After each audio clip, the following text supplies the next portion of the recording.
So, నిజంగా loan process ఎంత భయంకరంగా ఉంటదంటే, ఒక్కోసారి ఇంత పుస్తకం ఉంటది. ఒక 200 సిగ్నేచర్‌లు, 500 సిగ్నేచర్‌లు అంటారు. ఇంకా ప్రాసెస్ కూడా చాలా కఠినంగా ఉంటది. సో, చాలామంది ఆ ప్రాసెస్‌కి భయపడి వెనక్కెళ్ళిపోతారు. సో, దాన్ని సింప్లిఫై చేయడం సాధ్యం కాదా? సింప్లిఫై ఆల్రెడీ చాలా వరకు అయింది సార్. అవునా? ఇప్పుడు చాలా లోన్స్ అన్నీ డిజిటల్ మోడల్‌లో అయిపోతున్నాయి. ఓహ్! పూర్వం అంతా పేపర్ల మీద డాక్యుమెంట్ కలెక్ట్ చేసి ప్రాసెస్ చేసి ఇప్పుడంతా ఆన్‌లైన్‌లోనే ప్రాసెస్ చేస్తున్నారు. ఓకే. ఆర్టిఫిషియల్ ఇంటెలిజెన్స్ వచ్చింది. హ్మ్. కస్టమర్ లోన్ రిక్వైర్మెంట్‌ని, అండర్ రైటింగ్‌ని కూడా ఏఐ త్రూ ఆహ్, right. Application score through eligibility check అయిపోద్ది. First okay. లెవెల్ చెక్ అంతా ఏఐ త్రూ అయిపోద్ది. ఓకే. తర్వాత మాన్యువల్ ఇంటర్వెన్షన్ ఉంటుంది. ఓకే. సో, చాలా ఈజీగా అవుతుందండి. లోన్ ప్రాసెస్ ఇప్పుడు చాలా సులువైంది. అవునా? సూపర్. నేను మొన్న ఒక దగ్గర చూసాను. హ్మ్. సిబిల్ స్కోర్ సరిగ్గా లేదని పెళ్లి రిజెక్ట్ చేసిందంట అమ్మాయి. Of course sir. నేను కూడా మొన్న మా మేనగాళ్ళకి పెళ్లి సంబంధం వస్తే అబ్బాయి సిబిల్ స్కోర్ చెక్ చేశాను. అదే అంటున్నా నేను షాక్. సిబిల్ స్కోర్ చూసి బాలేదని పెళ్లి రిజెక్ట్ చేశారంట. హ్మ్. సో, అంత ఇంపార్టెంటా సిబిల్ చాలా స్కోర్? Important sir. ఖచ్చితంగా పెళ్లి కోసం అయితే ఖచ్చితంగా చెక్ చేయాల్సిందే. ఆ!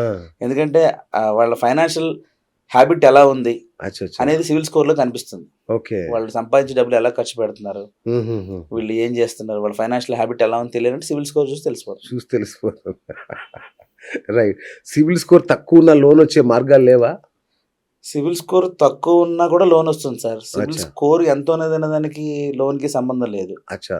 రీపేమెంట్ ఎలా చేస్తున్నారు అనేదే చూస్తది బ్యాంక్. ఓకే. అంతే. సో, సిబిల్ స్కోర్ తక్కువున్నా గూడా లోన్ తక్కువ ఉన్నా ఇచ్చే చేయొచ్చు. వాళ్ళుంటారు. ఆ! అంటే తక్కువ ఎందుకు ఉందనేది పాయింట్ సార్. ఓకే. ఇప్పుడు ఫస్ట్ ఎలా ఉంటుందంటే కస్టమర్‌కి జనరల్‌గా సిబిల్ స్కోర్ అనేది 700 అండ్ అబోవ్, 720 అబోవ్, 750 అబోవ్ ఉంటే బెస్ట్ స్కోర్ అంటారు. హ్మ్. 800 సిబిల్ స్కోర్ ఉన్నా కూడా కొన్ని కేసెస్ రిజెక్ట్ అవుతాయి. నిజమా?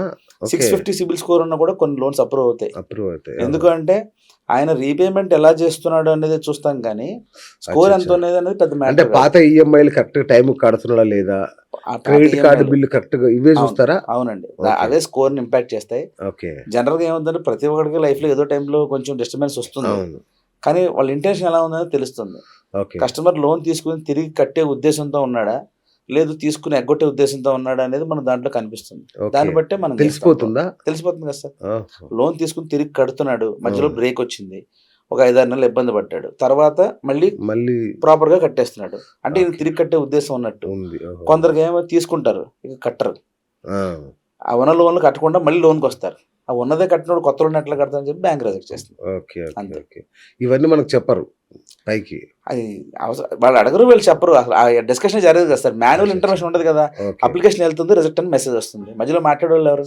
ఓకే. ఓకే. ఇప్పుడంతా ఆన్‌లైన్ అయింది కాబట్టి. అవును. ఓకే.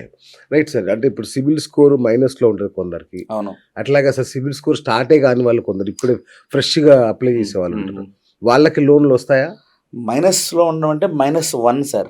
ఆ! అంటే ఇప్పటివరకు ఏ క్రెడిట్ ఎంట్రీ అవ్వలేదు. సిబిల్‌లో ఏ ఎంట్రీ కాలేదు. హ్మ్. వాళ్ళకి లోన్ వస్తుంది. వాళ్ళు స్టార్టర్స్. అచ్చా! వాళ్ళకి గూడా వస్తుంది. వాళ్ళకొస్తుంది. -1 ఉంటే వస్తుంది. ఓకే.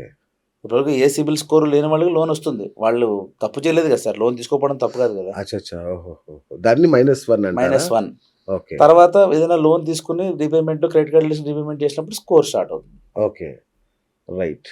సో, కొందరు అంటే చాలామంది స్ట్రీట్ వెండర్స్ కావచ్చు, ఇంకా కొన్ని బిజినెస్‌లుంటాయి. డైలీ ఓన్లీ క్యాష్‌తో డీల్ చేసేవాళ్ళుంటారు. అవును. వాళ్ళకి ఐటీ రిటర్న్స్ ప్రాపర్‌గా ఉండవు. అవును. వాళ్ళకెట్లా? వాళ్ళకి లోన్స్ వస్తాయా? వస్తాయి సార్. అవునా? వాళ్ళకి కూడా లోన్స్ ఇస్తాం. ఎట్లా? వాళ్ళది దీన్ని అసెస్మెంట్ ఇన్‌కమ్ ప్రోగ్రామ్ లేదా లిక్విడ్ ఇన్‌కమ్ ప్రోగ్రామ్ అంటామండి. అచ్చా! అంటే బ్యాంక్‌కి సంబంధించిన క్రెడిట్ టీమ్‌లో ఓకే. చార్టర్డ్ అకౌంటెంట్స్ ఉంటారు. ఆ!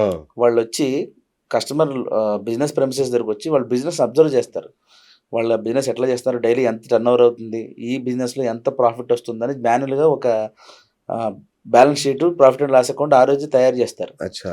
దాని మీద వాళ్ళ ఇన్‌కమ్ ఎంతొస్తుందో లెక్క చేసి, దాని నుంచి ఎంత ఈఎంఐ కట్టగలడో లెక్క చేసి, దానికి తగ్గ లోన్ ఇస్తాం. ఓహ్!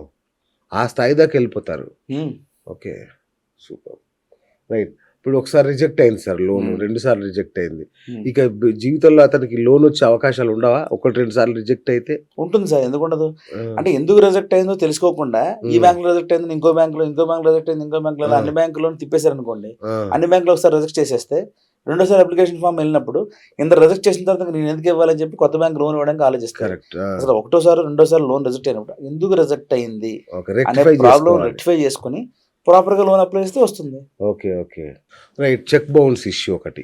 సో చాలా మందికి తెలియకనో తెలుసో చాలాసార్లు చెక్ బౌన్స్ అవుతుంటది. అవునండి. సో అలా అయినప్పుడు ఇక వాళ్ళకి లోన్స్ రావా? చెక్ బౌన్స్ అయింది గదా! అని. అలా ఏం లేదు సార్. 1, హ్మ్. 2 సార్లు తెలుసో తెలియకో రిజల్ట్ చెక్ బౌన్స్ అయినా హ్మ్.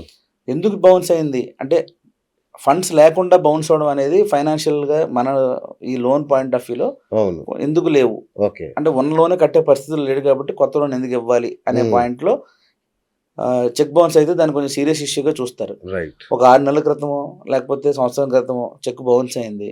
వితిన్ 30 డేస్ లోపు మళ్ళీ పేమెంట్ చేసాడు కస్టమర్. అచ్చా! ఆ తర్వాత మళ్ళీ ప్రాపర్‌గా ఎవ్రీ మంత్ ఈఎంఐ టైమ్‌కి మేనేజ్ చేస్తున్నాడు. చేస్తున్నాడు. ఆ! ఇవ్వచ్చు లోను.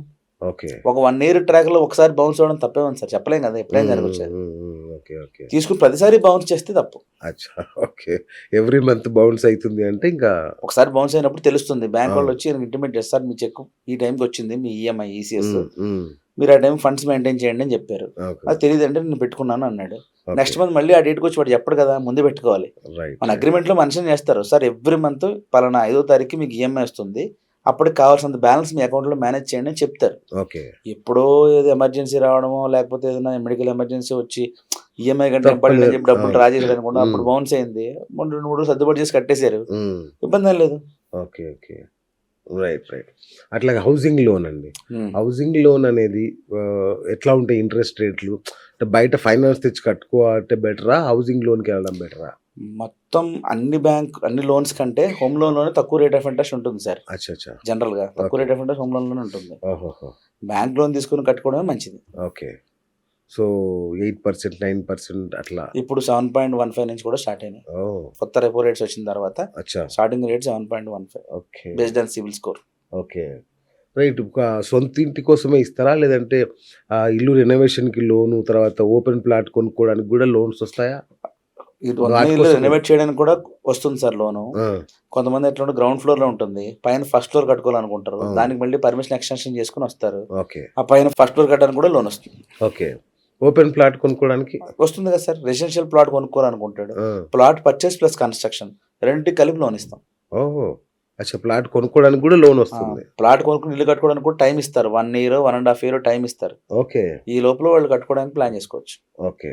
రైట్. ఇప్పుడు చాలా మందికి ఊర్లల్లో ఆస్తులుంటాయి సార్. అవునండి. ఊర్లల్లో ఉంటాయి. ఇక్కడ హైదరాబాద్‌లో కట్టుకోవాలి. అవును. సో, దాన్ని మార్ట్‌గేజెస్ అంటే ఆ ఇల్లు మీద లోన్ అట్లా తీసుకోవచ్చా?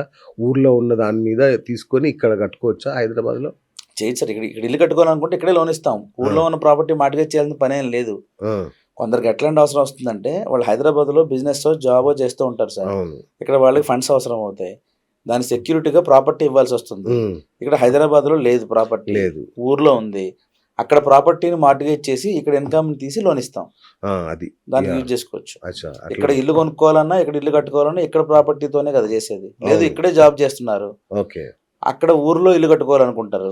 అక్కడ అవును. లోన్ ఇస్తాం మనం. అచ్చా! హ్మ్. ఊర్లో కట్టుకోవాలన్నా గూడా లోన్ ఇస్తారు. సూపర్.